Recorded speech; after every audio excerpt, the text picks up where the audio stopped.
कभी कभी कुछ ऐसी घटनाएं घटित हो जाती हैं जिन पर विश्वास कर पाना बहुत ही कठिन होता है। ऐसी अविश्वसनीय घटनाएं या तो अंधविश्वास में घटित होती हैं या फिर मनोरोग विकार में। उत्तर प्रदेश के कानपुर शहर में भी ऐसी ही एक अविश्वसनीय घटना घटित हुई जिसने देश ही नहीं बल्कि पूरी दुनिया को झकझोर कर रख दिया। तो क्या था पूरा मामला, आइए जानते हैं इस वीडियो में सब कुछ विस्तार से। नमस्कार मेरे प्यारे भाइयों और बहनों, मैं विवेक कुमार। क्राइम की कहानी के नए एपिसोड में आप सभी लोगों का हार्दिक स्वागत है।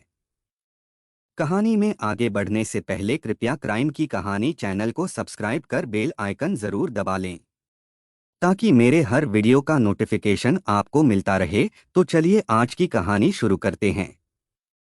कानपुर शहर का एक मिश्रित आबादी वाला मोहल्ला रोशन नगर है। इसी मोहल्ले के कृष्णापुरी के मकान नंबर 7/401 में रामअवतार अपने परिवार के साथ रहते थे। उनके परिवार में पत्नी रामदुलारी के अलावा 3 बेटे दिनेश, सुनील व विमलेश थे। रामअवतार फील्ड गन फैक्ट्री में मशीनिस्ट के पद पर कार्यरत थे। उनकी आर्थिक स्थिति मजबूत थी। उनका अपना 3 मंजिला मकान था जिसमें सभी भौतिक सुख सुविधाएं मौजूद थीं। रामअवतार के तीनों बेटे होनहार थे। बड़ा बेटा दिनेश सिंचाई विभाग में है और वह कानपुर के फूलबाग कार्यालय में तैनात है, जबकि सुनील बिजली उपकरणों की ठेकेदारी करता है। दिनेश व सुनील शादीशुदा हैं। दिनेश की शादी अर्चना से तथा सुनील की गुड़िया से हुई थी। दिनेश व सुनील अपने परिवार के साथ पिता के मकान में ही रहते हैं। रामअवतार का सबसे छोटा बेटा विमलेश कुमार था। वह अपने अन्य भाइयों से ज्यादा तेज दिमाग का था। विमलेश ने इंटरमीडिएट तक की पढ़ाई रामलला स्कूल से किया, फिर बीकॉम व एमकॉम की पढ़ाई छत्रपति शाहूजी महाराज महाविद्यालय से पूरी किया। उसके बाद विमलेश की नौकरी आयकर विभाग में लग गई। वर्तमान में वह अहमदाबाद में आयकर विभाग में असिस्टेंट अकाउंट ऑफिसर के पद पर कार्यरत था। विमलेश कुमार की शादी मिताली दीक्षित के साथ हुई थी। यह अंतरजातीय प्रेम विवाह था। विमलेश अनुसूचित जाति के थे, जबकि मिताली दीक्षित ब्राह्मण थी। दरअसल विमलेश कुमार मिताली दीक्षित को उनके किदवई नगर स्थित घर पर ट्यूशन पढ़ाने जाते थे। ट्यूशन पढ़ाने के दौरान ही दोनों एक दूसरे के प्रति आकर्षित हुए और उनके बीच प्यार पनपने लगा। मोहब्बत परवान चढ़ी तो दोनों ने शादी का निश्चय किया। विमलेश के घरवाले शादी को राजी थे, लेकिन मिताली दीक्षित के घर वाले राजी नहीं थे। लेकिन घरवालों के विरोध के बावजूद मिताली दीक्षित ने वर्ष 2015 में विमलेश कुमार के साथ विवाह रचा लिया और विमलेश की दुल्हन बनकर रोशन नगर स्थित ससुराल आ गई। ससुराल में मिताली को सास ससुर व पति का भरपूर प्यार मिला, जिससे वह अपने भाग्य पर इतरा उठी। शादी के 2 साल बाद मिताली दीक्षित ने एक बेटे को जन्म दिया, जिसका नाम उसने संभव दीक्षित रखा। संभव दीक्षित के जन्म से परिवार की खुशियां और बढ़ गईं। मिताली दीक्षित संयुक्त परिवार में जरूर रहती थी, लेकिन कभी उसे किसी तरह की परेशानी नहीं हुई। मिताली दीक्षित पढ़ी लिखी सभ्य महिला थी। वह किदवई नगर स्थित कोऑपरेटिव बैंक में असिस्टेंट मैनेजर के पद पर कार्यरत थी। सुबह वह सास व जेठानियों के साथ घर का काम निपटाती फिर बैंक जाती थी। बैंक से वापस आकर वह फिर घरेलू काम निपटाती थी। यही उनकी दिनचर्या बन गई थी। वह हर तरह से खुशहाल थी। वर्ष 2019 में विमलेश का ट्रांसफर अहमदाबाद गुजरात हो गया। पति के बाहर जाने से मिताली दीक्षित विचलित नहीं हुई और अपने कर्तव्य का पालन करती रही। पति का आना जाना लगा रहता था। वह अपने बेटे संभव दीक्षित से बहुत प्यार करते थे। बेटे के अलावा उन्हें अपने माता पिता व भाइयों से भी बेहद लगाव था। मां से उन्हें कुछ ज्यादा ही लगाव था। इस बीच मिताली दीक्षित दोबारा गर्भवती हुई और उसने मार्च 2021 में एक बेटी को जन्म दिया। इसका नाम उसने दृष्टि दीक्षित रखा। नवजात की देखभाल हेतु मिताली दीक्षित ने 6 महीने की छुट्टी बैंक से ले लिया। इधर आयकर अधिकारी विमलेश कुमार 16 अप्रैल 2021 को विभागीय कार्य हेतु अहमदाबाद स्थित आयकर कार्यालय से निकले तो वह बीमार हो गए। उन्हें सांस लेने में दिक्कत महसूस हो रही थी। उन दिनों कोरोना काल की दूसरी भयंकर लहर चल रही थी और लोग कीड़े मकोड़ों की तरह मर रहे थे। अतः घबराकर विमलेश कुमार ने अहमदाबाद से लखनऊ की फ्लाइट पकड़ी, फिर लखनऊ से अपने घर कानपुर आ गए। 19 अप्रैल 2021 को घर वालों ने विमलेश कुमार को बिरहाना रोड के मोती हॉस्पिटल में भर्ती करा दिया। अस्पताल में विमलेश का महंगा इलाज शुरू हुआ, लेकिन डॉक्टर काल के हाथों से विमलेश कुमार को बचा ना सके। 22 अप्रैल 2021 की सुबह 4 बजे विमलेश ने दम तोड़ दिया। विमलेश के शव को निजी वाहन से रोशन नगर स्थित घर लाया गया। अस्पताल में लगभग 9 लाख रुपया खर्च हुआ तथा अस्पताल की तरफ से घर वालों को मौत का सर्टिफिकेट भी थमा दिया। आयकर अधिकारी विमलेश कुमार की मौत से परिवार में हाहाकार मच गया। नाते रिश्तेदारों का जमावड़ा शुरू हो गया। माता पिता जहां बेटे की मौत पर आंसू बहा रहे थे, वहीं मिताली की आंखों से भी आंसू रुकने का नाम नहीं ले रहे थे। भाई सुनील व दिनेश भी बेहाल थे। इसी बीच एक रिश्तेदार महिला ने रोते हुए विमलेश के सीने पर सिर रखा तो उसे विमलेश के सीने से धड़कन महसूस हुई। वह आंसू पोंछते हुए रामदुलारी से बोली, बहना, तुम्हारा बिटवा जीवित है। फिर तो बारी बारी से रामदुलारी व दिनेश ने भी धड़कन महसूस किया। इसके बाद अंतिम संस्कार की तैयारी रोक दी गई और पड़ोस में रहने वाले एक डॉक्टर को बुलाया गया। उसने विमलेश की मृतदेह की अंगुली में पल्स ऑक्सीमीटर लगाया तो ऑक्सीजन 77 और पल्स 62 आने लगी।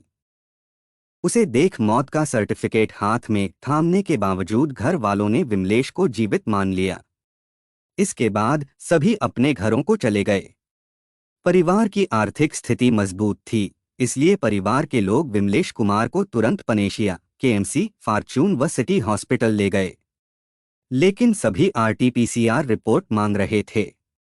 रिपोर्ट उनके पास नहीं थी, इसलिए शहर के किसी भी अस्पताल ने विमलेश को भर्ती नहीं किया। घर वालों को लाश में आस नजर आ रही थी, इसलिए उन्होंने अपने घर को ही अस्पताल बना दिया। उन्होंने विमलेश को घर के एसी रूम में तख्त पर लिटा दिया और इलाज शुरू कर दिया। इस इलाज पर उन्होंने करीब 30 लाख रुपए भी खर्च कर दिए। विमलेश की मां रामदुलारी गंगा जल छिड़ककर उसके शरीर को पोंछती, फिर साफ सुथरे कपड़े पहनाती थी। इस काम में उनका पति रामअवतार भी मदद करते थे। रामदुलारी चम्मच से 2-4 बूंद गंगाजल उसके मुंह में भी डालती थी, किसी तरह की बदबू न आए। इसके लिए कमरे में सुगंधित अगरबत्ती, धूप बत्ती भी जलाई जाती थी। गुप्त रूप से झोलाछाप डॉक्टर व कथित तांत्रिक भी आते व पूजा पाठ व तंत्र मंत्र करते थे। अब तक रामदुलारी व उनका पूरा परिवार अंधविश्वास व मनोरोग विकार का शिकार बन गया था। सभी मानने लगे थे कि विमलेश कुमार कोमा में है और एक दिन जीवित हो जाएगा। पढ़ी लिखी तथा बैंक मैनेजर मिताली दीक्षित भी मनोरोगी बन गई थी। उसने भी मान लिया था कि पति कोमा में है और एक दिन वह जीवित हो जाएंगे। वह रोज बैंक जाने से पहले पति का माथा छूकर बतियाती थी। सिरहाने बैठकर उसे निहारती थी, उनके सिर पर हाथ फेरती थी और उसे बोलकर जाती थी कि जल्दी ही ऑफिस से लौटकर मिलती हूँ। भाई दिनेश व सुनील जब काम से लौटते थे तो विमलेश से उसका हालचाल पूछते थे। विमलेश की खामोशी के बावजूद वे उन्हें जीवित मान रहे थे। मिताली दीक्षित परिवार के प्रभाव में थी, इसलिए वह उनकी हाँ में हाँ मिला रही थी, लेकिन उसकी अंतरात्मा उसे कचोट रही थी। यही कारण था कि उसने पति की मौत के 5 दिन बाद ही एक पत्र अहमदाबाद स्थित आयकर विभाग को भेज दिया था। पत्र में उसने लिखा था कि विमलेश कुमार की मौत कोरोना से हो गई है। पेंशन संबंधी औपचारिकताओं का जल्दी से जल्दी निपटारा किया जाए। आयकर विभाग ने पत्र के आधार पर प्रक्रिया शुरू कर दी थी कि तभी मिताली का एक और पत्र अहमदाबाद आयकर विभाग को प्राप्त हुआ। उसमें लिखा था कि ऑक्सीमीटर से जांच में पति विमलेश की पल्स चलती हुई पाई गई है और वह जीवित है, इसलिए पेंशन व फंड भुगतान की प्रक्रिया को रोक दिया जाए। विभाग ने तब विमलेश की पेंशन, फंड समेत अन्य भुगतान की प्रक्रिया रोक दिया। इसके बाद आयकर विभाग ने विमलेश कुमार के मेडिकल बिल और सैलरी भुगतान संबंधी 7 पत्र पत्नी मिताली को भेजे। लेकिन मिताली ने कोई जवाब नहीं दिया। दरअसल जैसे जैसे समय बीतता गया वैसे वैसे विमलेश का शरीर काला पड़ता गया। शरीर जब पूरी तरह से सूख गया तो मिताली को यकीन हो गया कि अब शरीर में कुछ नहीं बचा। मिताली ने सास ससुर को समझाने का प्रयास किया तो वे उससे झगड़ने लगे। परेशान होकर मिताली ने एक गुमनाम पत्र अहमदाबाद स्थित आयकर ऑफिस को भेजा, जिसमें उसने विमलेश की लाश घर पर होने की सनसनीखेज जानकारी दिया। इस पत्र के मिलने के बाद आयकर विभाग में खलबली मच गई। इसके बाद अहमदाबाद से जोनल अकाउंट्स की एक टीम विमलेश के कानपुर स्थित घर पहुंची। लेकिन परिजनों ने टीम को घर के अंदर घुसने नहीं दिया और न ही टीम को कोई जानकारी दिया। अहमदाबाद से आई टीम वापस लौट गई और फिर कानपुर आयकर विभाग को पत्र लिखकर शक जताया कि आयकर अधिकारी विमलेश कुमार की मौत हो चुकी है। कानपुर सीएमओ के जरिए इसकी पुष्टि कराएं और जांच रिपोर्ट अहमदाबाद ऑफिस भिजवाएं। इस पत्र के बाद कानपुर के आयकर अधिकारियों ने डीएम विशाख जी को सारी जानकारी दिया और सीएमओ से विमलेश की जांच कराने का अनुरोध किया। चूंकि मामला पेचीदा था, सो डीएम ने सीएमओ को जांच का आदेश दिया। कानपुर के सीएमओ आलोक रंजन ने तब 3 डॉक्टरों की एक टीम जांच हेतु बनाई। इस टीम में डॉक्टर एवी गौतम, डॉक्टर आशीष तथा डॉक्टर अविनाश को शामिल किया गया। सीएमओ ने टीम को निर्देशित किया कि विमलेश कुमार के जीवित या मृत्यु होने की जांच हैलट अस्पताल में ही होगी, अतः उन्हें अस्पताल ही लाया जाए। 23 सितंबर 2022 की सुबह 11 बजे डॉक्टरों की टीम विमलेश कुमार के घर पहुंची। टीम की मुलाकात विमलेश की मां रामदुलारी व पिता रामअवतार से हुई, लेकिन उन्होंने जांच कराने से साफ मना कर दिया और कहा कि उनके बेटे विमलेश की धड़कनें चल रही हैं, वह जिंदा है। इसी के साथ उन्होंने मिताली को भी सूचित कर दिया तो वह भी बैंक से घर आ गई। डॉक्टरों की टीम को जब विमलेश के घर वालों ने रोका तो उन्होंने जानकारी सीएमओ आलोक रंजन को दी। आलोक रंजन ने तब पुलिस कमिश्नर वीपी जोगदंड को जानकारी दिया। उसके बाद joint CP Anand Prakash Tiwari, additional CP west Lakhan Singh Yadav तथा प्रभारी निरीक्षक संजय शुक्ला विमलेश के आवास पहुंच गए। पुलिस अधिकारियों ने घर के मुखिया रामअवतार तथा उनकी पत्नी रामदुलारी से बात की और बेटे विमलेश का स्वास्थ्य परीक्षण कराने को कहा। विमलेश की पत्नी मिताली तो पति का स्वास्थ्य परीक्षण कराने को राजी थी, लेकिन बाकी सदस्य टालमटोल कर रहे थे। काफी कहासुनी व पुलिस से झड़प के बाद सभी राजी हो गए। पुलिस के साथ डॉक्टरों की टीम ने उस कमरे में प्रवेश किया जहां विमलेश तख्त पर लेटा था। विमलेश को देखकर पुलिस अफसर व डॉक्टर हैरान रह गए। विमलेश का शरीर पूरी तरह से सूख चुका था और काला पड़ गया था, मांस हड्डियों में चिपक गया था।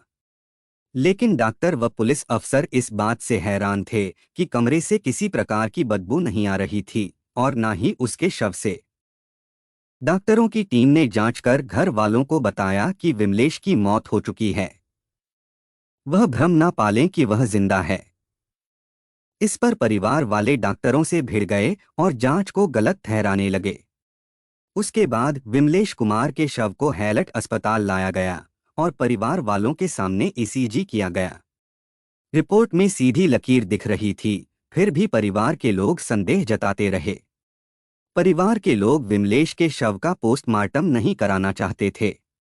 उन्होंने लिख कर भी दे दिया। पुलिस भी बला टालना चाहती थी और वैसे भी कोई आपराधिक मामला नहीं बनता था, सो पुलिस ने लिखित में लेकर घर वालों को शव सौंप दिया।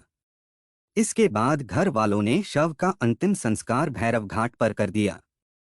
17 माह तक घर में अफसर बेटे का शव रखने का मामला अखबारों में प्रकाशित हुआ तो लोग अवाक रह गए। उन्हें यकीन ही नहीं हो रहा था कि मृत व्यक्ति का शव इतने दिनों तक रखा जा सकता है। टीवी चैनलों के माध्यम से यह मामला देश दुनिया में कई दिनों तक सुर्खियां बटोरता रहा। कानपुर पुलिस भी हैरान थी कि ऐसी क्या वजह थी कि शव 17 महीने तक घर में रखा रहा। कहीं परिवार किसी तांत्रिक के चक्कर में तो नहीं फंसा था, कहीं अफसर का वेतन तो परिवार वाले नहीं हड़पना चाहते थे, कहीं पूरा परिवार अंधविश्वास या मनोरोग का शिकार तो नहीं हो गया था। इन्हीं सब बिंदुओं की जांच के लिए जॉइंट सीपी आनंद प्रकाश तिवारी ने जांच additional DCP waste Lakhan Singh Yadav को सौंप दिया। लाखन सिंह यादव ने इस प्रकरण की बड़ी बारीकी से जांच किया और परिवार के मुख्य सदस्यों से अलग अलग बात किया। जांच में यही तथ्य निकला कि मां के अंधविश्वास में 17 माह तक विमलेश का शव घर में रखा रहा। माता पिता के इस अंधविश्वास को पूरे घर ने अपना विश्वास बना लिया और उसी तरह से विमलेश की सेवा करने लगे। श्री यादव ने घर के सामान की जांच की पर कोई लेप नहीं मिला। ऑक्सीजन सिलेंडर तथा तख्त की भी जांच किया। जांच में यह बात सामने आई कि जो ऑक्सीमीटर विमलेश को लगाया गया था वह खराब था। खराबी के कारण ही वह गलत रीडिंग बता रहा था। जांच से यह भी पता चला कि परिवार ने विमलेश का वेतन नहीं लिया था। Additional DCP waste Lakhan Singh Yadav ने मृतक विमलेश के माता पिता से पूछताछ की और कई सवाल दागे। इन सवालों का जवाब देते हुए उन्होंने बताया कि उन्होंने कभी कोई केमिकल विमलेश की बॉडी पर नहीं लगाया। वह गंगा जल के पानी से उसका शरीर पोंछते थे और कपड़ा बदलते थे। सफाई का विशेष ध्यान रखते थे। उन्होंने बताया कि वह तो अंतिम क्रिया की तैयारी कर रहे थे, लेकिन एक रिश्तेदार महिला ने धड़कन महसूस किया, तब पता चला कि बेटा जिंदा है। पुलिस अफसर लाखन सिंह यादव ने मृतक विमलेश कुमार की पत्नी मिताली से भी पूछताछ किया तो उसका दर्द उभर पड़ा। उसने हर सवाल का जवाब बड़ी तत्परता से दिया। मृतक विमलेश के घर वालों की मनोदशा समझने के लिए एडीसीपी वेस्ट लाखन सिंह यादव ने जीएसवीएम मेडिकल कॉलेज के मनोचिकित्सा विभाग के सहायक प्रोफेसर गणेश शंकर से बातचीत किया। उन्होंने कहा कि यह अपने आप में एक अनोखा मामला है। इस तरह के बहुत कम मामले देखे गए हैं। प्रथम दृष्टया यह मामला शेयर्ड डिलीवरी डिसऑर्डर नाम की बीमारी का प्रतीत होता है। यह एक ऐसी बीमारी है जो बहुत कम लोगों को होती है। इस बीमारी में एक व्यक्ति अपनी मानसिक स्थिति से नियंत्रण खो देता है।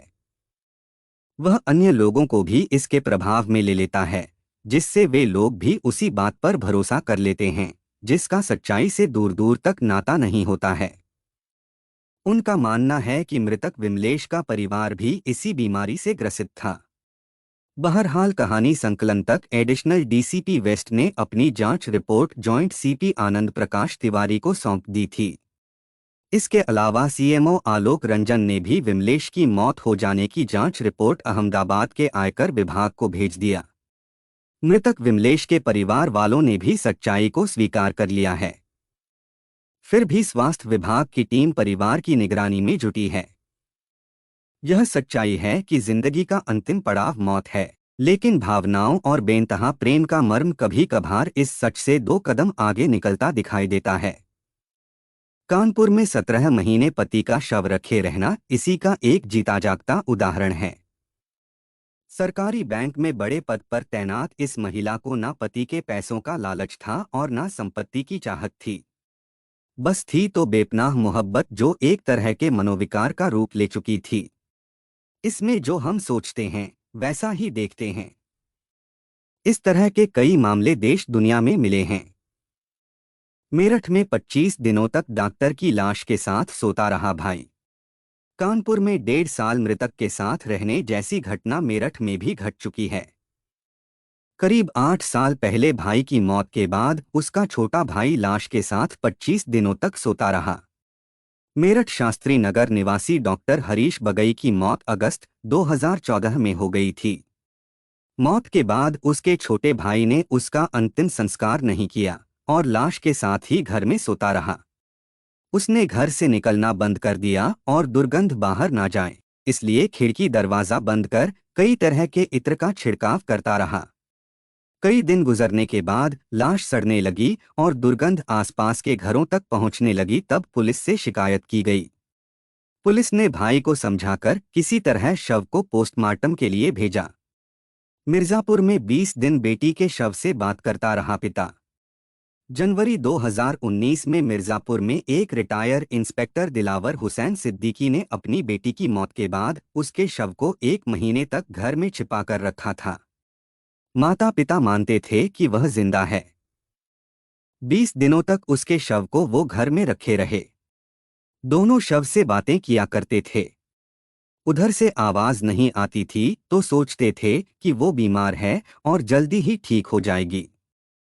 जब घर से बदबू आने लगी तो पड़ोसियों ने पुलिस को जानकारी दिया।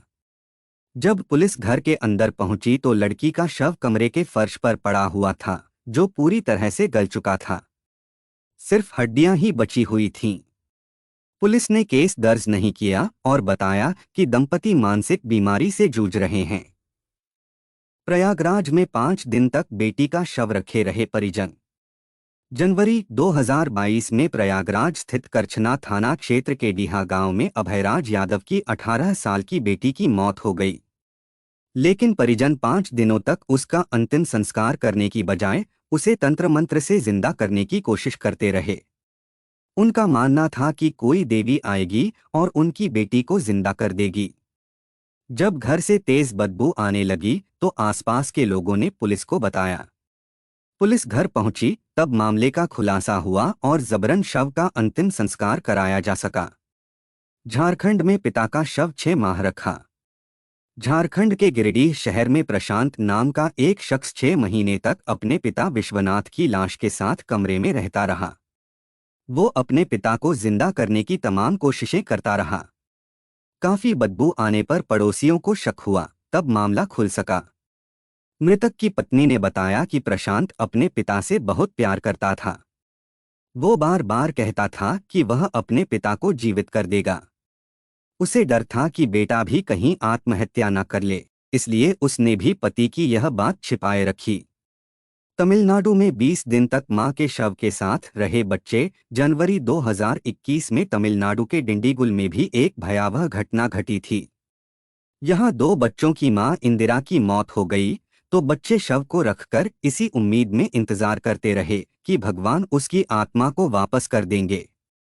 दरअसल एक पुजारी ने दिलासा दी थी कि पूजा से भगवान उनकी मां को जिंदा कर देंगे।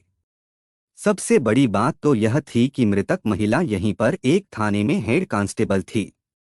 उसे किडनी की गंभीर बीमारी थी, जिसके चलते उसकी मौत हुई थी। पति से अलग होकर वह बच्चों को पाल रही थी। उसकी मौत की बात बच्चों ने कई दिन छिपाए रखी। जब एक महिला कांस्टेबल इंदिरा के घर जानकारी लेने के लिए पहुंची तो तेज बदबू से उसे शक हुआ। अंदर जाकर देखा तो उसके होश उड़ गए। बच्चों ने कहा कि मां सो रही है और उसे उठाना नहीं है, नहीं तो भगवान उसे नुकसान पहुंचा देंगे। जांच में पता चला कि 20 दिन पहले ही इंदिरा की मौत हो चुकी है। ऐसी बात नहीं है कि ऐसी अंधविश्वास की घटनाएं भारत में ही होती हैं, बल्कि विदेशों में भी होती हैं। बात 2001 की है। बैंकॉक के एक 72 वर्षीय बुजुर्ग की पत्नी की मौत हो गई तो वह यह सदमा बर्दाश्त नहीं कर सका और उसके शव को 21 साल तक घर में दुनिया से छिपाए रहा। वह शव से बातें किया करता था।